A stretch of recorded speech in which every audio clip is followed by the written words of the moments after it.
جب آپ اللہ کا ذکر کر رہے ہوتے ہیں نا، تو جس طرح آپ کے وجود کی غذا ہے، روٹی، کھانا، پانی، ہوا، صحت، سانس، یہ آپ کے وجود کو زندہ رکھتی ہے، تو ایک روح کی غذا ہے۔ روح کی غذا ہے رب کریم کا ذکر، اللہ کی یاد۔ ہمارے ہاں زیادہ تر یہ ہوتا ہے کہ اللہ کا ذکر تو کیا جاتا ہے تو اس طرح کیا جاتا ہے جیسے طوطے نے کوئی لفظ رٹ لیے ہیں تو اب وہ بیان کر رہا ہے نا۔ ہمارے صوفیاء نے، بزرگوں نے لکھا ہے کہ وہ جو کہا گیا کہ الا بذکر اللہ تطمئن القلوب، یاد رکھو اللہ کے ذکر میں دلوں کا چین ہے، تو بعض لوگ کہتے ہیں میں تو بڑی تسبیح پڑھتا ہوں پھر بھی بے سکون رہتا ہوں۔ تو اس کا جواب وہ یہ دیتے ہیں کہ چونکہ انہوں نے اللہ کا ذکر کیا تو صحیح، لیکن اس طرح کرتے رہے جیسا طوطا رٹ کے کر رہا تھا۔ اگر غور کرتے اس بات پر، توجہ دیتے اس بات پر، اگر ان کا یہ ایک ذہن بن جاتا کہ میں بھلا کیا کہہ رہا ہوں، جب ان کی زبان سے نکلتا سبحان اللہ، تو پھر غور کرتے کہ میں نے یہ کہا ہے کہ اللہ پاک ہے،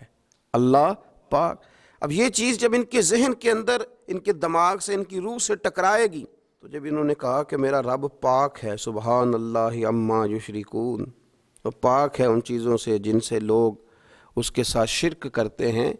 تو اب جب کہا کہ وہ پاک ہے اور اس نے جو چیز بنائی ہے وہ حسین و جمیل ہی بنائی ہے، ہر عیب سے پاک ہے، وہ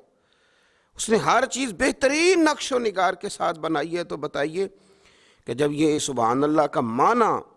اور اس کا مفہوم سمجھ کر اللہ کا یہ ذکر کیا گیا، اب اس طرح نہیں ہو گیا کہ جیسے پورے وجود کے اندر خوشبو بکھر گئی ہو،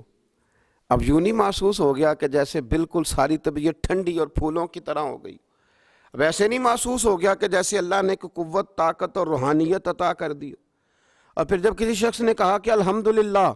تمام تعریفیں اللہ کے لیے،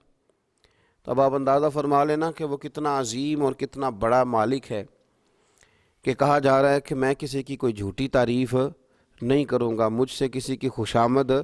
نہیں ہوتی، اور کوئی کتنا بھی اونچا چلا جائے یہ ساری تعریفیں کمزور ہیں، حدود والی ہیں، ایک رب ہے الحمدللہ جس کے لیے تمام تعریفیں، تمام تعریفیں اسی رب کے لیے۔ اور جب کہا اللہ اکبر، اللہ بہت بڑا ہے، جب اس کی زبان سے یہ جملے نکلتے ہیں تو آپ ذرا غور فرمائیں کہ وہ کہاں پہنچ جاتا ہے۔ وہ پھر کیا کبھی کسی سے ڈرے گا؟ وہ کسی چیز کا خوف طاری کرے گا؟ کوئی چیز ایسی ہوگی جو اس کے نفسیات پر حاوی ہو سکے؟ سب سے بڑا تو اللہ ہے، تو وہ کبھی بھی کسی بڑے آدمی کے رعب کا شکار نہیں ہوگا، وہ کبھی کسی کی دولت، کسی کا اقتدار، کسی کی قوت اور کسی کی ظاہری طور پر تھوڑی بہت چمک اسے خیرہ نہیں کر سکے گی، اس لیے کہ وہ جانتا ہے کہ اکبر صرف اللہ ہی ہے۔ تو اب اس کے اندر بہت بڑی طاقت آئے گی، بہت بڑی ہمت آئے گی، وہ بہت زیادہ اپنے آپ کو قوت والا محسوس کرے گا۔ تو یہ جب تھوڑا سا غور کرتا ہے کہ میں کیا کہہ رہا ہوں، میری زبان سے کیا نکل رہا ہے، تو پھر یہ ذکر الہی اس کو ٹھنڈک دیتا ہے، پھر اس کو سکون دیتا ہے، پھر اس کو قوت ملتی ہے۔ اس لیے میرے نبی پاک صلی اللہ علیہ وسلم نے فرمایا مثل الذی یذکر ربہ والذی لا یذکر مثل الحی والمیت، او کما قال صلی اللہ علیہ وسلم۔ یہ بخاری مسلم کی حدیث ہے۔